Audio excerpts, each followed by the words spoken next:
ECDC On Air, the podcast of the European Centre for Disease Prevention and Control. Keeping up to date with European epidemiology. Hello and welcome to ECDC On Air. Today we're going to dive into a pressing global health issue, avian influenza. In recent years, we've seen major avian flu outbreaks in bird populations across the world. Millions of domestic poultry have been culled to contain the virus, and wild bird populations have been severely affected. What's even more concerning is the growing number of cases in mammals, including mink, sea lions, and even cattle.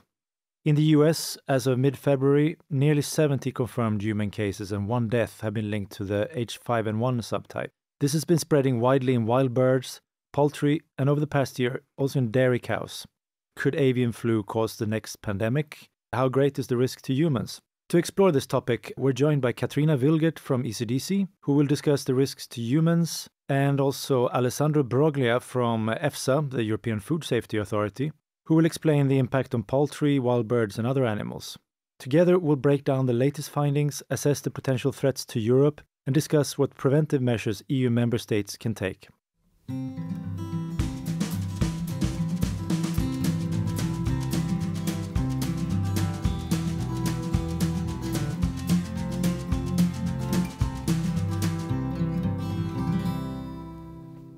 I wanted to start off with a very broad question to set the scene. We're seeing many health threats now in the world today, so why should we care particularly about avian flu? Why is that important? Can we start with you, Alessandro? Yes, thank you, Nicholas. So for sure, avian flu is something to consider very carefully because it is already a global threat, mainly for birds, both poultry, where it has caused a lot of economic losses, but also for wild bird species, also endangered wild bird species, I would say, and represents as well a zoonotic risk for human health. So the epidemic scale of the disease is global and basically all continents, and it has a broad spectrum of hosts. It means it can infect a large number of animal species, including humans, and it can spread also through wild birds, through migratory birds. It means it can go at very long distance across different countries because of migration of birds, which bring the virus to other areas and can infect new species. The virus can change, we will discuss that later, and can be also very virulent. So this is really something to consider very careful and to monitor also closely about its evolution. Thanks. And what would you say, Katriina? So we know that the previous influenza pandemics have at least in part involved influenza viruses of animal origin. So this warrants close monitoring of viruses that are circulating in animal populations. In this past year, we've seen an increase in the number of human cases being reported of a particular type of influenza called H5N1. And as Alessandro mentioned, one of the concerns is that this virus could change and start transmitting between people. Currently, most cases that have been reported so far have had known exposure to animals and are sporadic, with no evidence of onward transmission between people. However, we cannot predict how the virus will change and the potential impact this could have on public health. And as a result, it requires vigilance and also preparedness across sectors, both animal and human health sectors, to be ready in case the situation would change in the future. Can you explain just a little bit? There's a lot of talk about the H5N1 subtype. There are also other subtypes. Is it that H5N1 is more dangerous than the other ones? Why does it get so much attention? So in recent years, there's been high circulation in animals, which means there have been more human exposures as well, resulting in occasional infections. In the past year, many of these human cases have been fairly mild, but infection can also be severe. And there have been several deaths reported historically in the world. And with this high circulation in animal populations, we can expect to continue seeing human cases as long as people have unprotected exposure to infected animals. Turning to you, Alessandro, what needs to happen for the virus to jump from animals to humans? Now the number of cases is still limited, but it's an occurrence that may happen. It's not that straightforward and not so, let's say, easy for the virus to jump from animals to humans. For sure, the virus should change and display characteristics that are adapted to infect humans. And also the second condition is that humans are exposed to the animals harboring this mutated virus. So in the end, it's something that may happen, and the virus does its job in the sense that it's a virus that can easily mutate. For sure, the exposure of humans to different species of animals, and in first instance to wild birds, but also domestic birds, which are the main carrier, let's say, the main reservoir for the virus, is the condition that can create the jump from animals to humans. And what do you think would be the trigger point that we would see a pandemic from this? The fact that humans get infected, of course, does not necessarily mean that it becomes a pandemic. So we have experienced in recent years the COVID pandemic, and we know what are the conditions for a disease becoming pandemic. First is the easy spread. So it should be easily spread from human to human. And this is luckily not the case for avian influenza. The condition is easy spread and successful spread, meaning that the virus should change and contain all that proteins and all that mutations that make the spread very easy and very successful from human to human. We are not that stage yet, luckily, as I said, and hopefully we will not. So it's a situation and it's a condition that it's not that straightforward, and we don't see that in the immediate future. If we just look at the recent number of years, we've seen a lot of outbreaks in animals. Why is that? Well, the last, let's say, the last 5 years are really something special in the history of avian influenza, because something has changed in the epidemiology of the virus, in the way that virus spread throughout different countries and throughout different continents. So we know that from 2020, 2021, there has been at least 2 big so-called epidemic waves that affected Europe, and the one in 2021-2022 is known as the second one recognized as one of the largest epidemics recorded so far in avian influenza. What happens probably if we check the history and the genetic change of all the virus isolated over those years is that for sure the virus was able to spread from different countries to Central Asia, and then from there via migration of wild birds both to Asia and Europe, and then reassorting, so it means changing and exchanging genetic material with other virus, creating new types of virus that have infected a lot of different species of wild birds, most of them in areas where you have a lot of wild birds because they are over migration routes or because they congregate during nesting seasons. So we had a lot of virus in the environment, a lot of animals affected. The higher the number of affected animals, the higher the chance that this virus can change again and creating new types of virus that can become more virulent. This has been situations where we had also the spread even during summer. We know that normally our winter season, the typical influenza season, but in 2022 was the first time where we had high mortality in wild birds even throughout summer. And this is creating something with no precedent. And from there, we had really something very new, I would say, not only in Europe, but in the world. And very fast, new species, new ecosystem have been affected. And in the very recent months, we have seen also a lot of mammal species affected over different continents.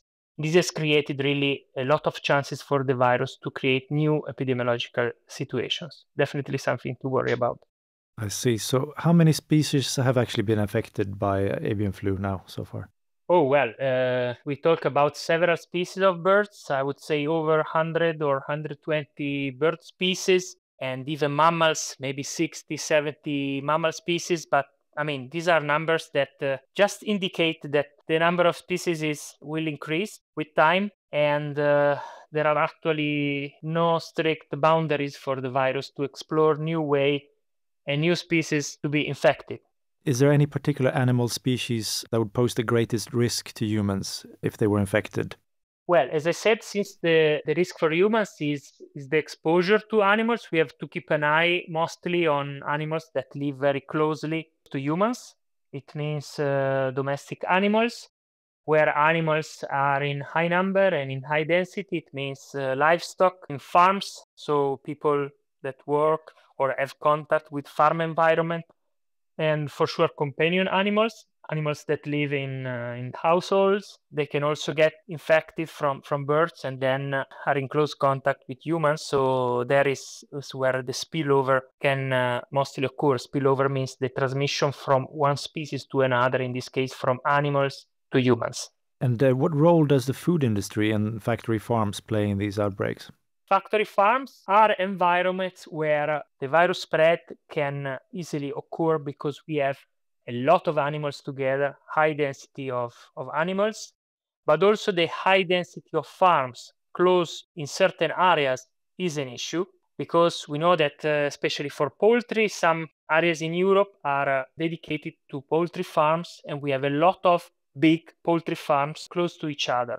And that's what we have seen in massive epidemics in certain areas, for example, in France or Italy or in the Netherlands. That is a situation where, for sure, facilitate a lot the epidemiology of the virus and the spread of the virus. So the increased exposure means increased spillover, and then again increased chance for the virus changing and coming closely to new species and to humans.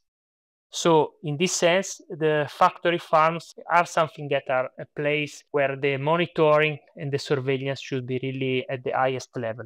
And compared to other parts of the world, are the conditions here in European dairy and poultry farms more secure? Is there less risk of outbreaks or infections in mammals here in Europe, you would say?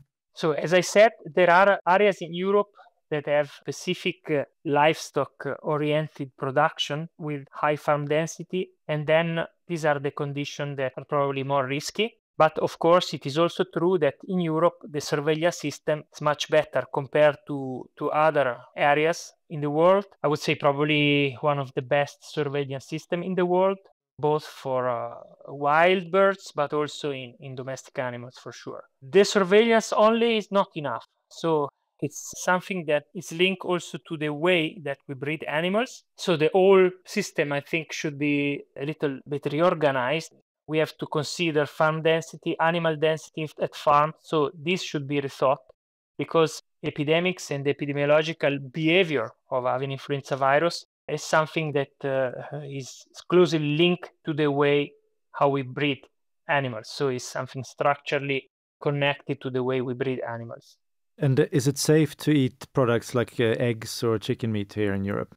I would say so. So for eggs or chicken meat, for sure, sick animals and especially sick poultry does not enter the food chain. Sick animals are easily detected, and then all the farm control measures at farm are applied to the whole farm. So I would say no problem. There is basically no chance that infected food can enter the food chain. What we have seen in the US with milk from dairy cows, especially raw milk, where the virus can be still viable, is something that could pose a risk. So for sure, we recommended not to consume raw milk obtained from farms in infected areas. Also, not only for human consumption, but for animals, raw milk from infected areas should not be consumed. Processed milk or pasteurization is enough to inactivate the virus. In Europe, we don't have this situation of having influenza in dairy cows, so in that sense, milk is safe.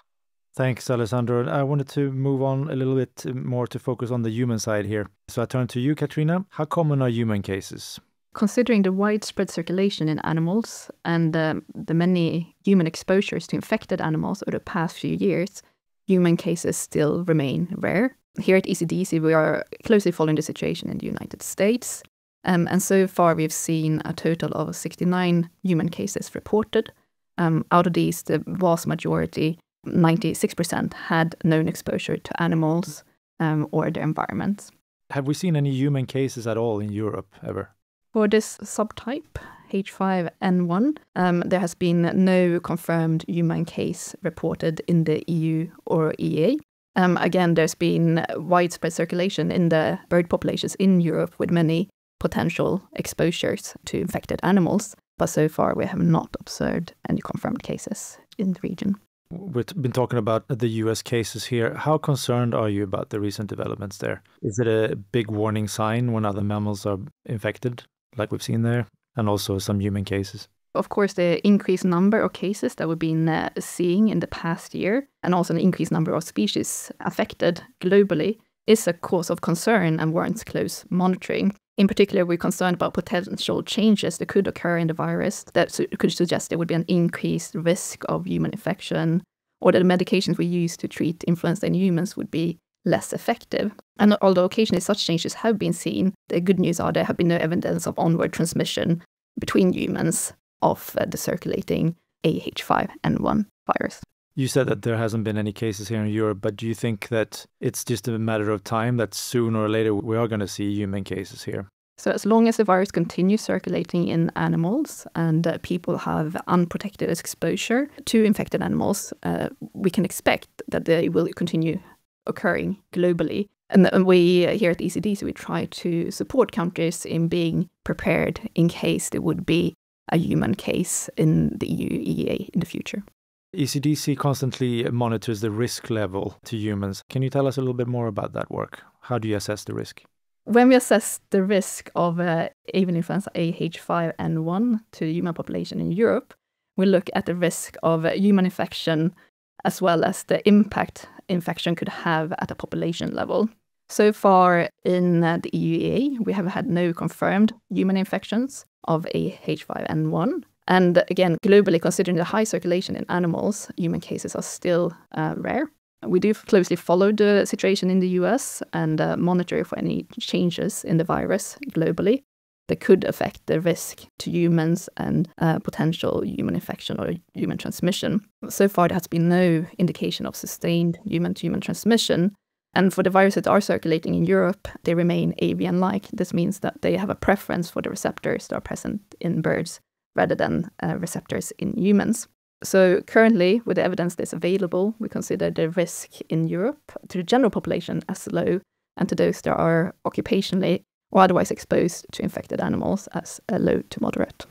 And could you explain what could actually change that risk level? So that would be if we would start seeing changes in the virus that are widespread in animal or human populations that increase the risk of human infection or transmission between humans. Alessandro, I wanted to turn to you again a little bit. EFSA and ECDC has recently released a report where you've compiled a list of viral mutations and then identified some that you find to be of particular concern. Can you explain the process of genetic mutation? What actually happens and why is it potentially a danger to humans?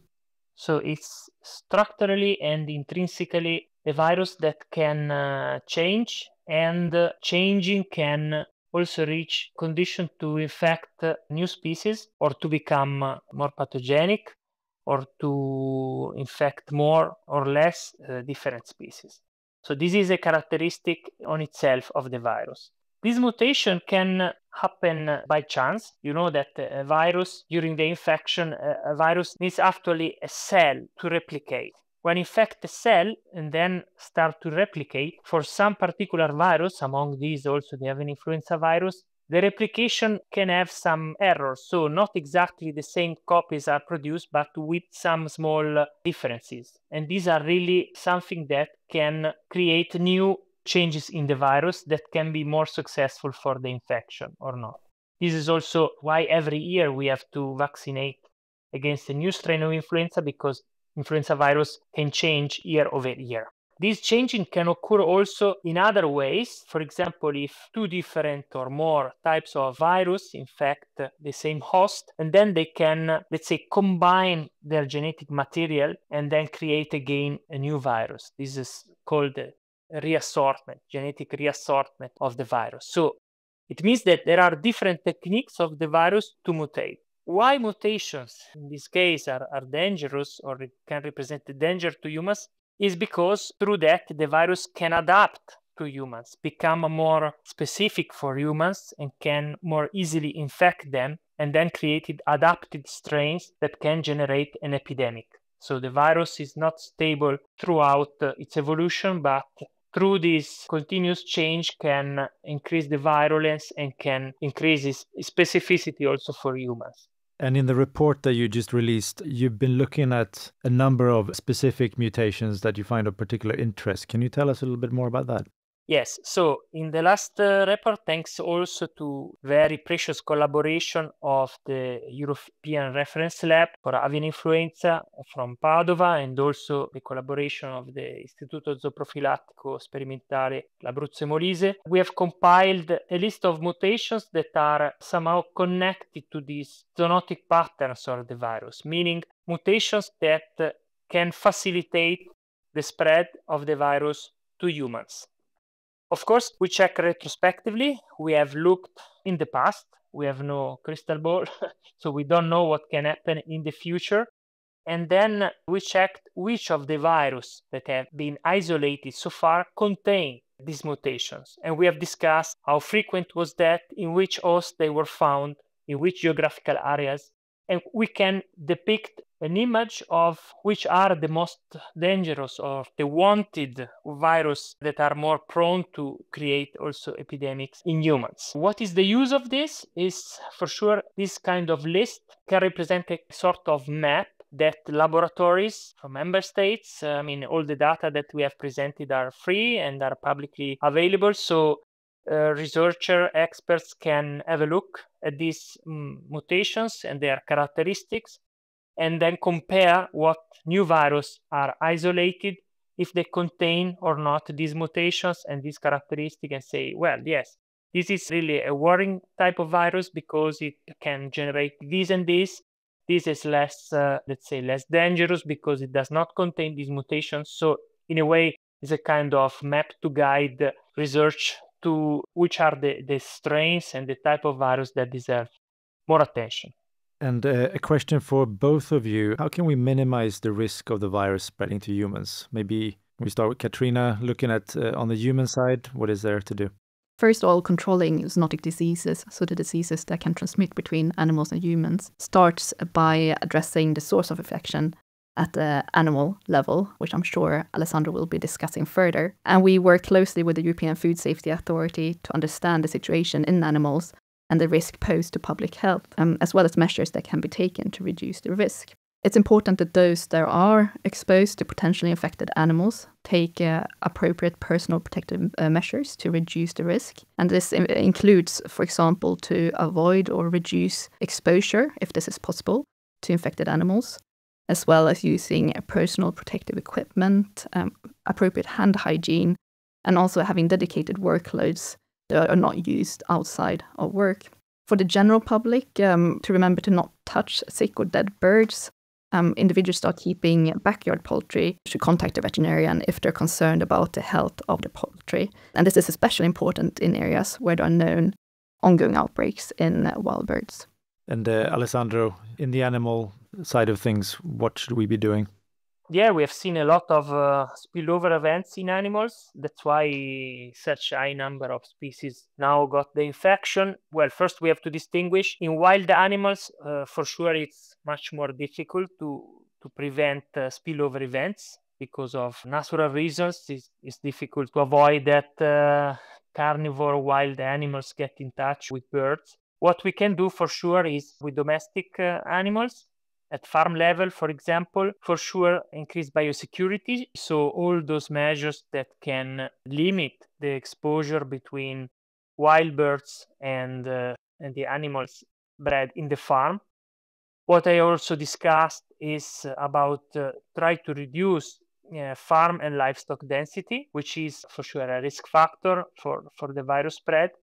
I would add also to increase animal welfare, because animal welfare is something that can increase the resistance of animals to disease and their immunity.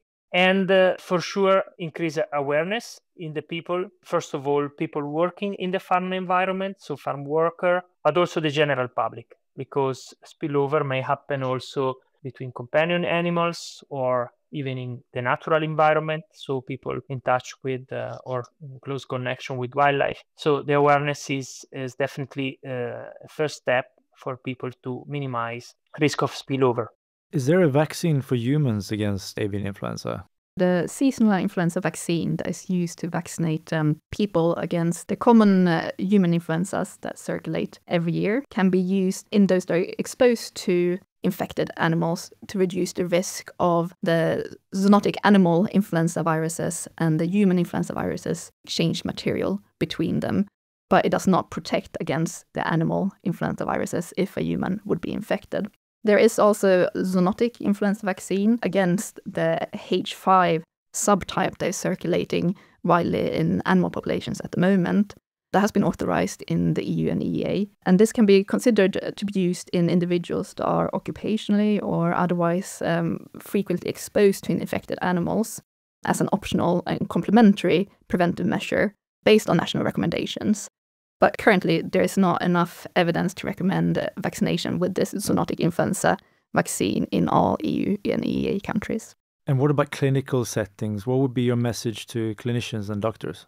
Overall, it's very important that healthcare workers are aware of the epidemiological situation in animals and where the virus is present in animal populations, to be aware that there could be potential human exposures to infected animals, as well as being aware of the range of symptoms that can be observed in people that are infected with zoonotic influenza viruses. And finally, Alessandro already touched a little bit upon this, but what precautions can ordinary people take to help prevent an avian influenza pandemic? Alessandro, you mentioned limiting the contact between humans and animals. Is there anything very much in particular that you would recommend in terms of what precautions ordinary people can take? Yeah, as I said, so the awareness of the risk. So first of all, the contact with wild birds, but even when you go out in the nature with your dog, and then be careful about any possible contact with dead birds that it may be found on your way. Backyard farming for people breeding domestic birds at home, small scale, then even their care should be taken. If any problems, any sickness, then should be reported, and any contact with sick wild birds should be avoided even at that scale. So there may be different situations that we may not think about that still can represent a risk. Number of species are increasing, so there may be different new ways that the virus explore for new infection, and the awareness of the general public is really important in order to limit and avoid all these possible pathway of infection. Katriina, do you want to add anything? Yeah, so overall, just maintaining good hand hygiene after handling animals. This is not just relevant for avian influenza, but many other pathogens that could affect humans as well. And as Alessandro already mentioned, to not touch sick or dead birds, both in a wild animal setting or if you're keeping your own backyard poultry. Also, if you're concerned that you might have had exposure to infected animals, for individuals who contact their healthcare provider, make them aware of potential exposure to infected, sick or dead animals as well. Okay, thanks to you both. That's all the questions I have for you today. So thanks for being here today with me on ECDC On Air. Thank you so much for having us. Thank you.